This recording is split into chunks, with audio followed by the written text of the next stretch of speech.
Napoleon said, number one, a leader needs unwavering courage. And I don't know if I totally agree with the unwavering part of this or not, because sometimes our courage does waver a little. You know, bend but not break.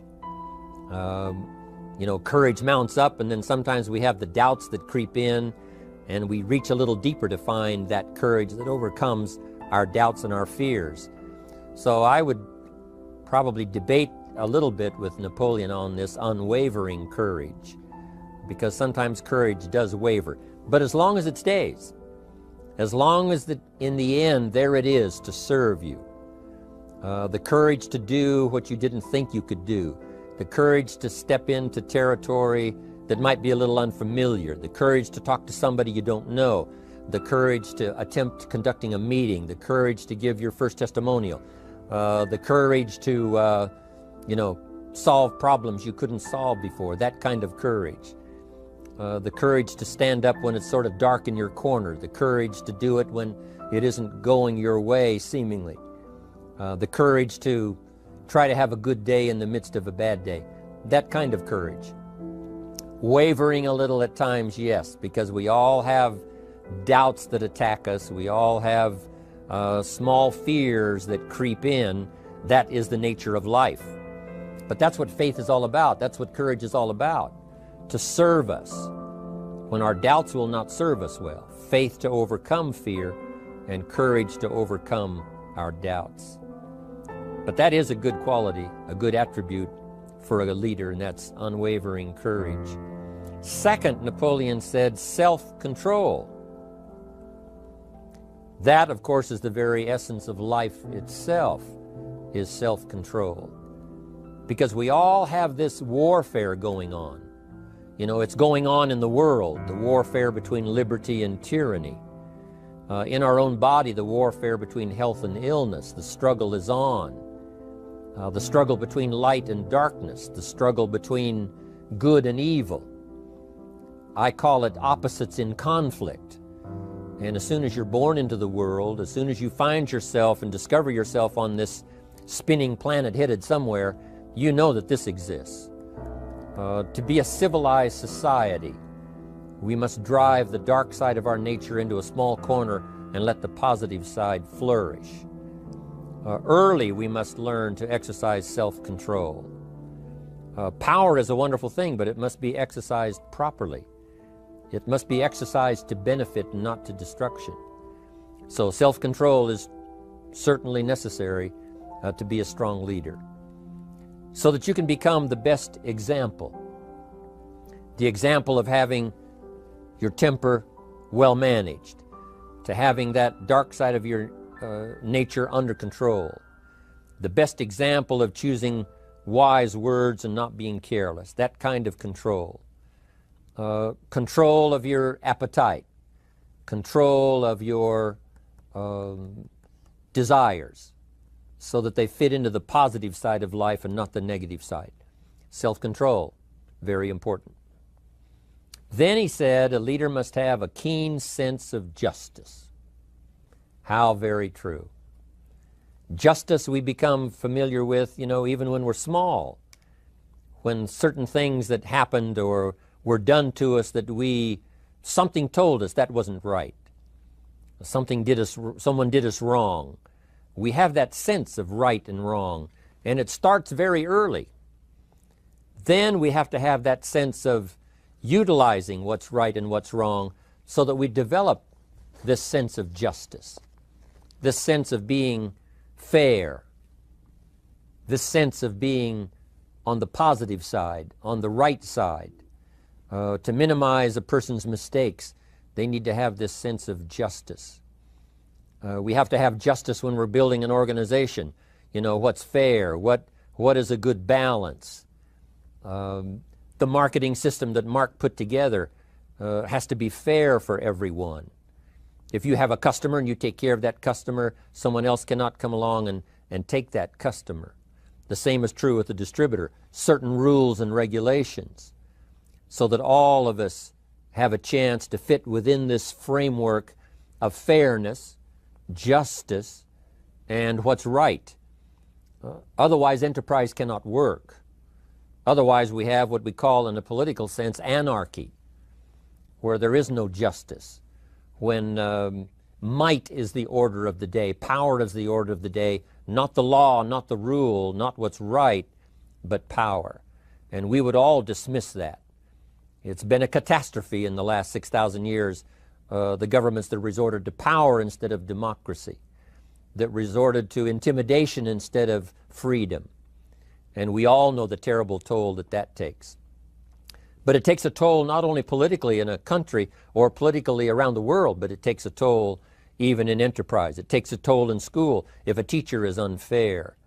It takes a toll in working on a team where someone is unfair, or where the leadership is not fair in the administration of justice. So this is true, a keen sense of justice and what's fair and what's right. Part of this we have to learn as we go.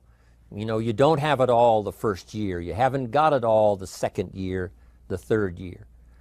After all the years that I've, been around, both as a human being and as a business person, we're still, even at these years, trying to decide what's best, what's fair, what's right, to give balance to our life and to build on a firm foundation for the future.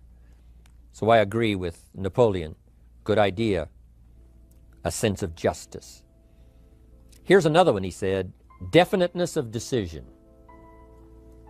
Indecision is the thief of opportunity. If you don't decide, the opportunity could slip away. If you don't decide what you're going to do today, the day could get away and you're not very effective.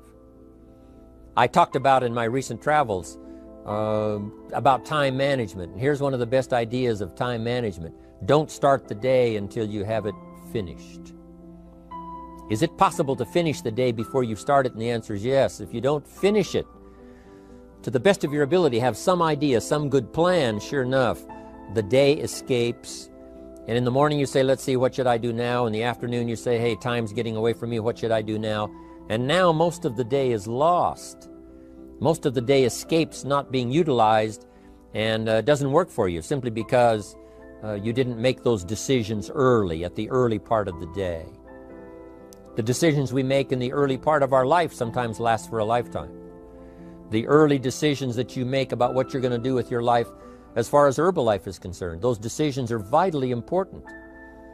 If you neglect them and don't make them, sure enough, the time passes and the opportunity sometimes is diminished, and sometimes you spend a lot of time now catching up simply because you didn't make those early decisions.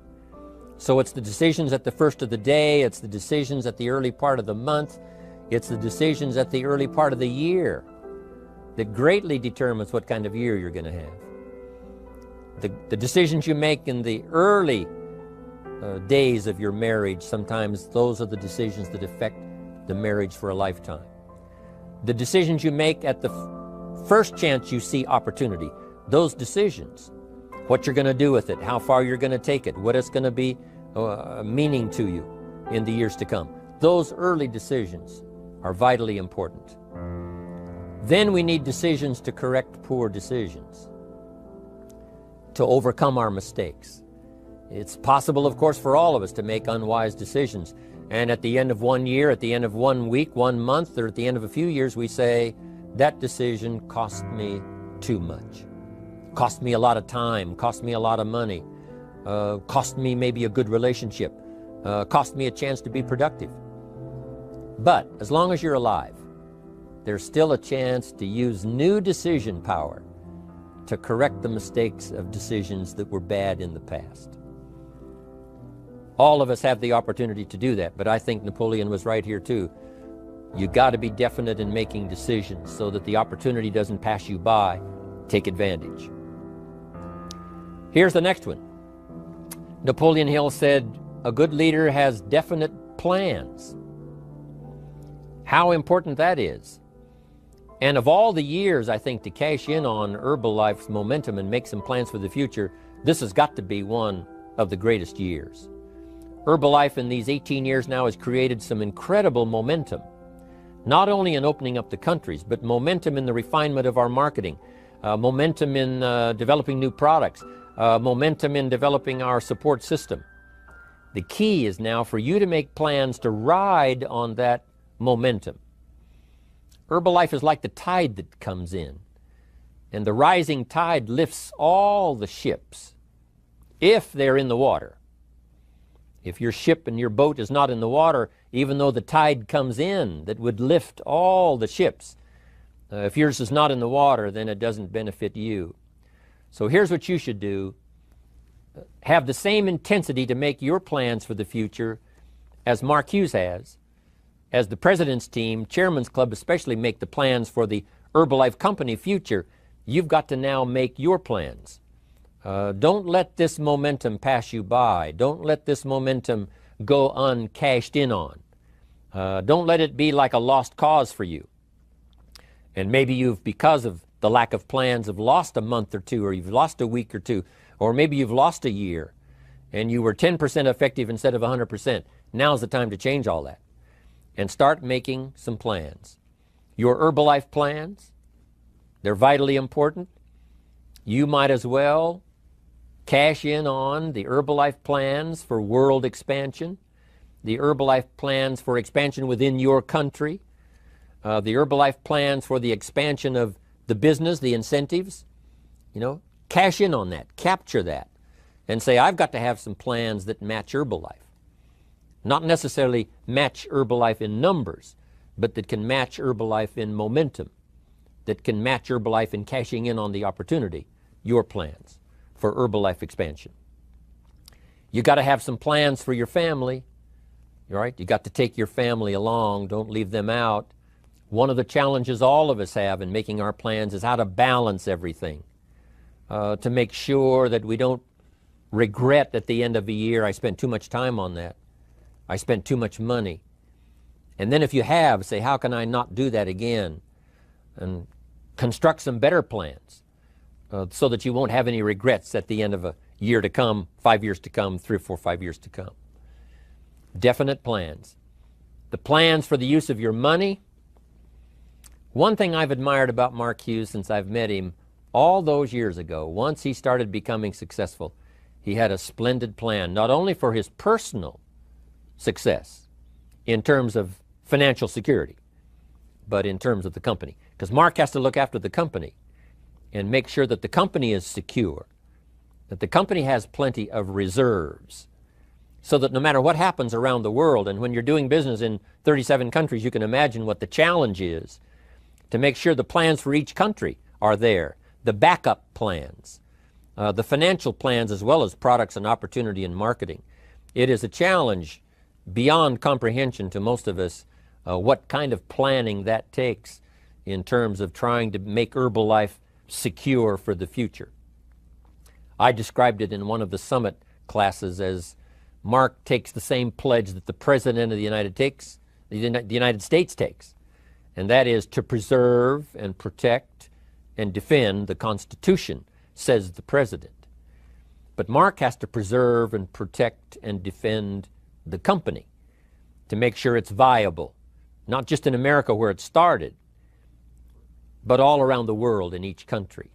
It's an awesome responsibility. But now for you, your plans to be financially secure.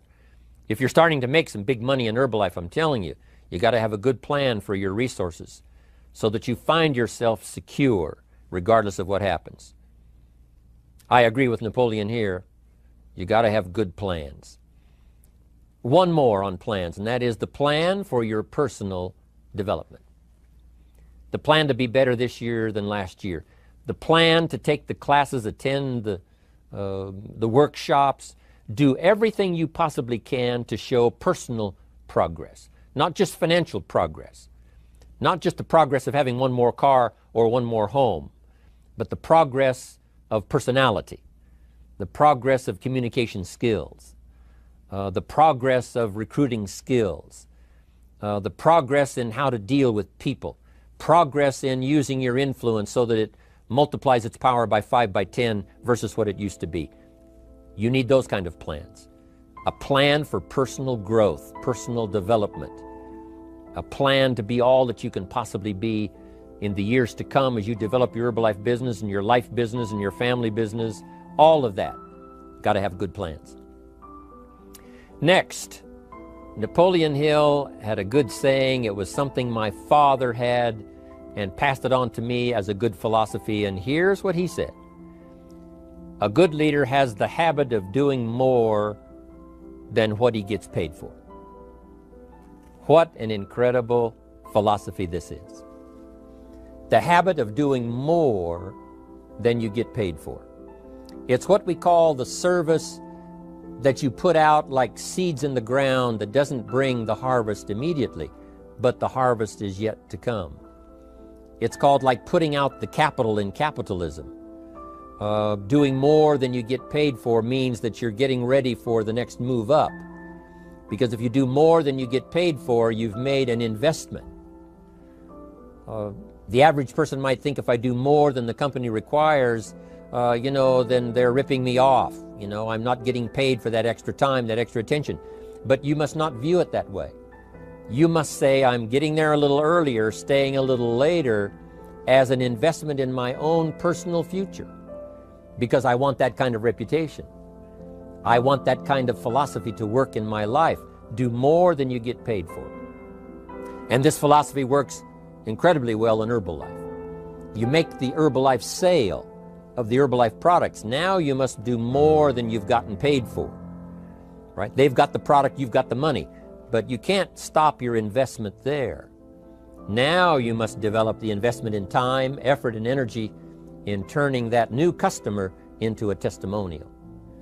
And sometimes that's the most difficult work, the work after the sale.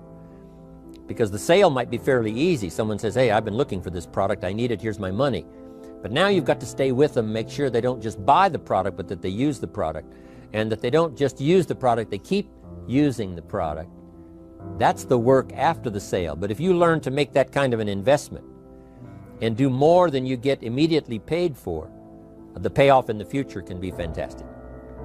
Because as we all know in Herbalife, what really pays off is not a sale of the product. What really pays off is a testimonial. A testimonial that gives you more sales than you can keep up with. A testimonial that takes you places you could never go by yourself, introduces you to people you'd never see on your own. That kind of investment is so powerful. So you do more than you get paid for up front. It's happened for me, making the investment. When I first started lecturing 36 years ago, I talked to high school classes, college classes, service clubs, and I gave it all away. I went and talked for free. Someone said, Mr. Rohn, would you come and do this breakfast talk? I said, sure. Could you do this luncheon talk for this service club? I said, of course. And all of that in the beginning was for free. Primarily because I'd made my fortune, I didn't need the money, but I did it for free, but look what it's made for me by giving that kind of service in those early days. And finally it led to business and led to an enterprise. And I was giving the seminar all those years ago here in Los Angeles, and Mark Hughes was in my audience. So what you don't get paid for, don't worry about that. Just render the service with the vision of the future that it'll come back multiplied if you have this kind of habit, this kind of philosophy. Next, Napoleon Hill talks about personality. You need a pleasing personality. There's many parts to your personality. One is your working personality. The kind of behavior, the kind of attitude that you need, especially in the public. Some things you can kind of get by with, being a little careless, maybe in private, but in public, where it counts so much in your paycheck, it counts so much in building your business for the future, your own personality. But here's what you also must remember. You develop your personality in private so that it serves you well in the public. Sometimes we get the mistaken idea, I can be careless with just these few and be more careful when I have 1,000. But see, that doesn't work that way. Careless with a few, sure enough, that will creep into your presentation for 1,000 people.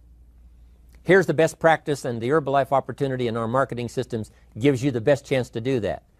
The influence you have one-on-one, that's what really counts. You say, well, I'm only talking to 2 people, it doesn't matter much. That's when it really matters. Because if you'll practice well there, using your personality, using your influence, to get someone's attention, to get them to listen, to get them to participate, the kind of personality that someone says, I'd like to be around this person. They're unusual. They're not like the average person I meet on my everyday experience. That kind of personality. But you've got to practice it behind the scenes. You've got to practice it one-on-one. And if you're effective one-on-one, 1-on-3, 1-on-5, I promise you, that will get you ready to now perform with the kind of personality, the kind of charisma that wins people when you're in front of 500 people, 1,000 people, 5,000. So this is a good point, working on your personality. Here's the best gift you can give someone, and that's the gift of attention. Attention is so powerful. When I was a young man, I met Nelson Rockefeller, one of the richest men in America at that time. He's gone now, but he was a unique individual, ran for vice president of the United States. And I had a chance to be where he was holding a press conference. And I got close enough so that when he walked out, I had a chance to step up, right, when security was not all that severe in those days. And I had a chance to put out my hand, shake his hand, and say, Mr. Rockefeller, my name is Jimrohn. And what I remember most was the attention he gave me. With the lights of the cameras around and everybody all around, he looked right at me and said, Jimrohn, where are you from? I said, Idaho. He said, I really like Idaho. It's one of my favorite states in all of the country. And for just a few seconds, he gave me his attention, shook my hand. I'll never forget the handshake, right? One of those multi-million-dollar handshakes. But I'll never forget that personal attention he gave me, just for a few seconds. It was powerful. Made an impression on me that's lasted until this day. That's why I remember to tell the story. So, same thing you can learn to do. Utilize your personality, utilize your influence, give people the gift of attention. Here's the rest of my list now as we finish up. Next, Napoleon Hill said a leader needs sympathy and understanding. We have to develop that early in our lives. All of our lives, we have to look at those that are less fortunate than we are. Those who need a helping hand, and especially now we learn to look at those who need an opportunity, those who need a change in their health, those who need a change in their life and in their lifestyle. It's this kind of sympathy and understanding that drove Mark Hughes to construct the company. It took that kind of understanding, that kind of sympathy, that kind of deep emotional feeling. Then Mark understood what it meant to be poor. He understood what it meant not to have. He understood what it meant to be short on finances, on resources. He understood what it meant to lack, a full formal education. He knew all of those lacks. And instead of crying about it, he said, what I will do is change it for myself, and then I'll help other people that have the same challenge. Lack of education, lack of the money, lack of the resources, lack of good health, faced with all kinds of difficulties they can't solve. I'll get mine solved, and then I'll be strong enough and have the skills to where I can help other people.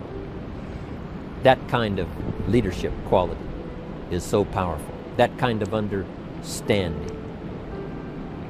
Here's the next one.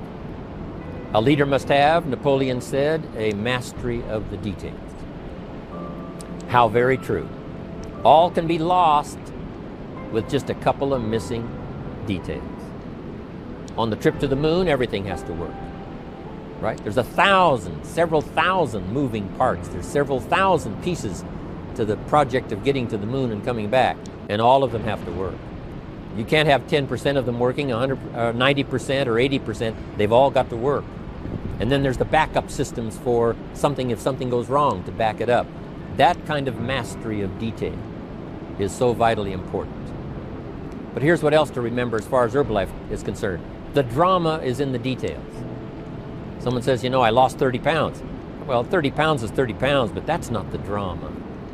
The drama is, where were you before you found Herbalife? How did you feel? What kind of circumstances? Now someone begins to give us some of the details. And then after they've lost the weight, now how they feel, now their self-confidence has been restored. Now they feel better about themselves. The drama is in the details. But this is also important in the details of your day, the details of your business, the details of good communication. Master the details. Good advice, Napoleon Hill. Now here's the next three. Willingness to assume full responsibility. All of us have been taught that, especially these Herbalife years, to take full 100% responsibility. Mark Hughes says, what happened to me might not have been my responsibility, but what I do about it is my full responsibility. I've had some things, some people did me wrong. In his first couple of business experiences, he was done wrong. Some people ran off with the money, he was left holding the bag. But he said, that's what happened, and I was not responsible for what happened, but I am responsible for saying to myself, now what am I going to do about what's happened? If a hailstorm destroys the farmer's crop, he wasn't responsible for that. But his responsibility now begins when the hailstorm is over, when he asks the question of himself, what should I do now? Now that this catastrophe is over, now that the damage is done, now what should I do about it?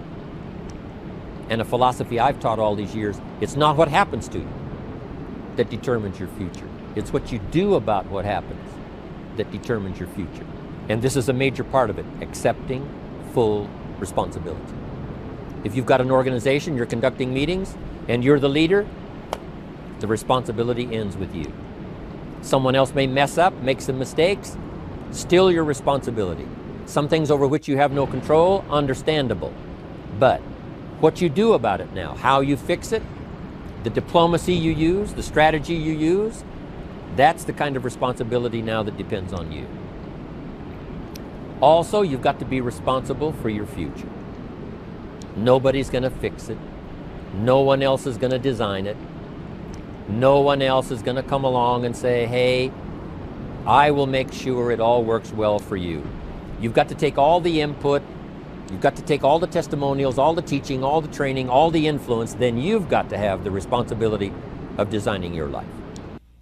You can design a life of prosperity, or you can design a life just to coast and get by. The responsibility belongs to you. Now here's the last two. Next is cooperation. One of the great things we learn in Herbalife is how to cooperate so that we take advantage of each other's ideas, we take advantage of each other's input, we take advantage of each other's enthusiasm, we take advantage of each other's testimonial, and we take advantage of each other's willingness to grow. That kind of cooperation has built Herbalife. In those early days, Mark got the group together. Jerry Shatanovich, Doug Stuntz, the rest, and made some plans to cooperate. Said, no telling what kind of powerful meetings we can have if we work together. No telling how many people we can affect, even right away, if we work together. You do this part, you do this part, I'll do this part, we'll make it work together, and we'll get the ball rolling. There's an ancient phrase that says, if two or three agree, nothing is impossible.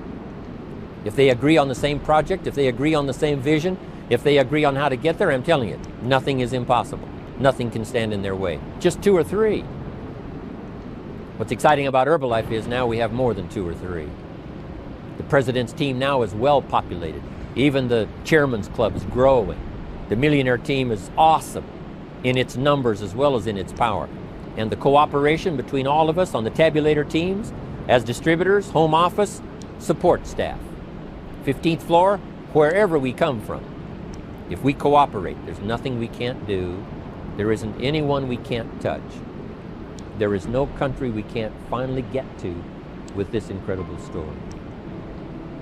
Cooperation. That's why I'm here, wanting to do my part, HBN, send out some ideas, give you some notes to take, something to think about and ponder, something to talk about with the people that you associate with and are building your business. That kind of cooperation is going to make this a powerful year. It'll get us to the 2 billion, 3 billion, 5 billion. But it'll get us to much more than just those numbers. It'll get us to a place of honor, respect, prestige, influence, feeling good about ourselves for the hard work that we're doing, cooperating with each other. I want to cooperate with you, helping build your business. All of us cooperate with the support system of Herbalife. We're on our way. We will have the billions. We'll have the stories. We'll have the experiences. Now here's the last one. Napoleon Hill said, a major attribute of leadership is vision. Vision is in many parts. One, a vision for your own course to follow. A vision for you, for yourself. A vision for your financial future. A vision for your health. A vision for your wealth. A vision for you to latch onto and make something out of. A vision for your family. Because vision must now lift others as well as ourselves. Guess what our family is counting on? That we'll be able to see things that at first they cannot see. That we'll be able to look further into the future than perhaps they will be able to look. The same is true with your organization, the people that are around you. They're counting on your vision. Perhaps you've been there a little longer than they have. Maybe you've been there a lot longer than they have. And they will look to you to help them see things that they can't see in the beginning. And if you will do that, develop that attribute of leadership, I'm telling you, you'll have such a dramatic effect on your organization, it will be unbelievable. A vision for yourself, a vision for your family, a vision for your organization, a vision for the people that you're close to. The old prophet said, without vision, we die. We perish. Unless we can see into the future, life loses its meaning. Unless we can look further than just where we are at the moment, then we have no reason for faith, no reason for activity. But if we'll develop this skill, beyond any other skill, I'm telling you, it will help us touch people because they'll want to be around us because we have this look into the future.